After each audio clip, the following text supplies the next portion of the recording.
સમાજના તહેવાર મોહરમ નિમિત્તે શહેરમાં કાયદો વ્યવસ્થા જળવાઈ રહે તે હેતુથી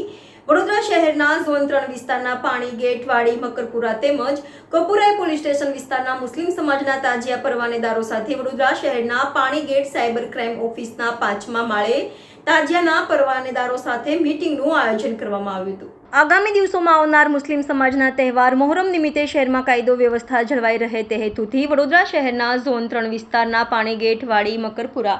તેમજ કપુરાઈ પોલીસ સ્ટેશન વિસ્તારના મુસ્લિમ સમાજના તાજિયા પરવાનેદારો સાથે વડોદરા શહેરના પાણી ગેટ સાયબર ક્રાઇમ ઓફિસના 5મા માળે તાજિયાના પરવાનેદારો સાથે મીટિંગનું આયોજન ડીસીપી ઝોન 3ના લીના મેડમની ઉપસ્થિતિમાં કરવામાં આવ્યું હતું,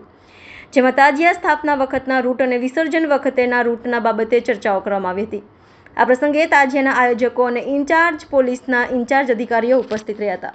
વડોદરા શહેરના ઝોન 3 વિસ્તારના વાડી પાણીગેટ મકરપુરા માંજલપુરા અને કપુરાઈ પોલીસ સ્ટેશન વિસ્તારમાં આગામી તાજિયાના તહેવાર નિમિત્તે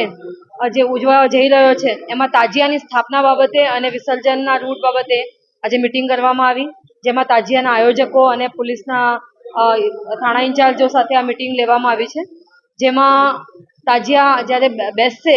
કયા ચાંદ ઉપર બેસશે, એમનો શું રૂટ હશે અને કયા પ્રકારની વ્યવસ્થા કરવી છે અને એમની શું જરૂરિયાતો છે અલગ અલગ ડિપાર્ટમેન્ટ પાસેથી એ માહિતી મેળવવામાં આવી અને સાથે સાથે એમને સમજ કરવામાં આવી કે જે પણ તાજિયા આવશે તો એની સ્થાપના વખતે પોલીસને મંજૂરી લેવાની રહેશે અને જાણ કરવાની રહેશે